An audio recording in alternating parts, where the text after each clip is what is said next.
Salut et bienvenue dans la boîte à Malik. Chien Baïkal qui s'est barré après une vache. Je ne sais pas où il est là. Je suis un très mauvais lecteur. Je ne lis pas. Quand il n'y a pas d'image, ça me gonfle.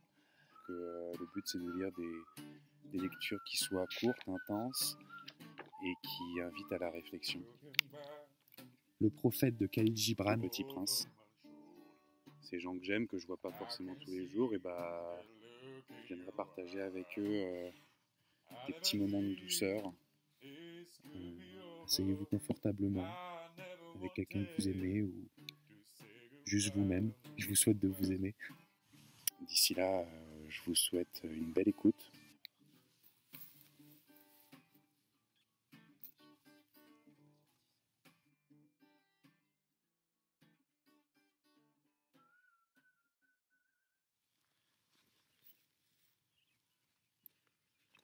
Je perds tout le temps mon feu.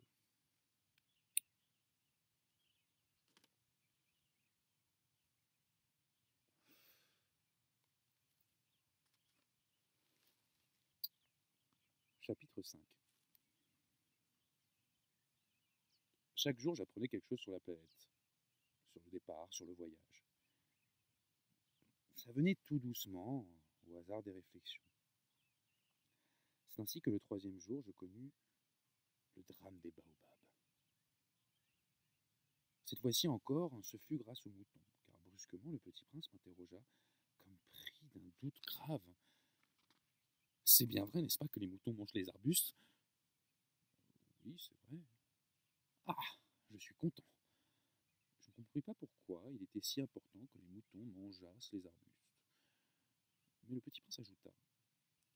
Par conséquent, ils mangent aussi les baobabs? Je fis remarquer au petit prince que les baobabs ne sont pas des arbustes, mais des arbres, grands, comme des églises. Et que même s'il emportait avec lui un troupeau d'éléphants, ce troupeau ne viendrait pas à bout d'un seul baobab. L'idée du troupeau d'éléphants le fit rire. Il faudrait les mettre les uns dessus les autres. Mais il remarqua avec sagesse. Les baobabs, avant de grandir, ça commence par être tout petit. C'est exact. Mais pourquoi veux-tu que ton mouton mange les petits baobabs? Et il me répondit, voyons, comme s'il s'agissait là d'une évidence. Il me fallut un grand effort d'intelligence pour comprendre à moi seul ce problème. En effet, sur la planète du Petit Prince, il y avait, comme sur toutes les planètes, de bonnes herbes et de mauvaises herbes.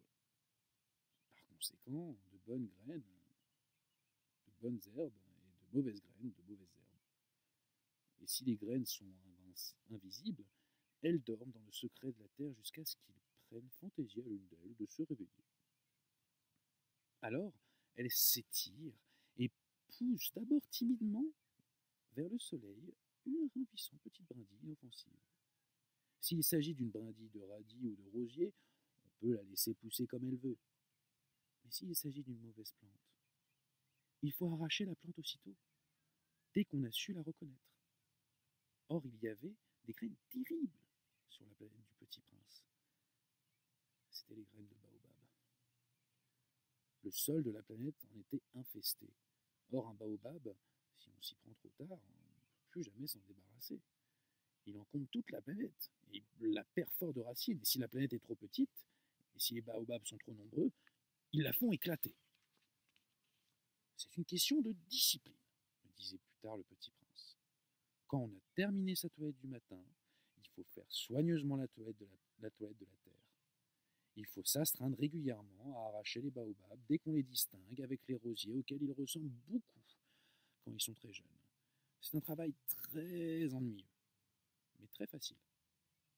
Et un jour, il me conseilla de m'appliquer à réussir un beau dessin pour bien faire entrer ça dans la tête des enfants de chez moi.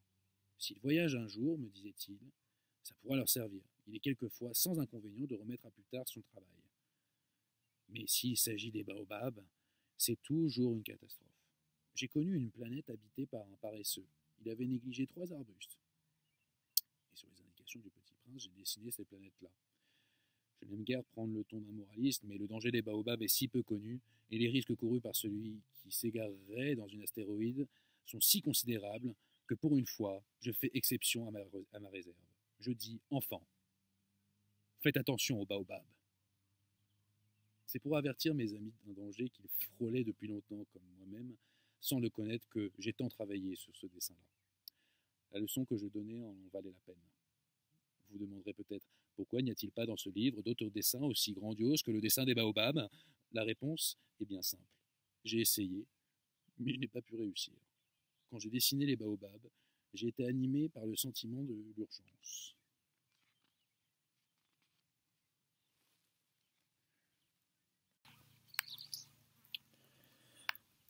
Ah, petit prince, j'ai compris peu à peu, ainsi, ta petite vie mélancolique. Tu n'avais eu longtemps pour distraction que la douceur des couchers de soleil. J'ai appris ce détail nouveau le 4e jour au matin, quand tu m'as dit « J'aime bien les couchers de soleil.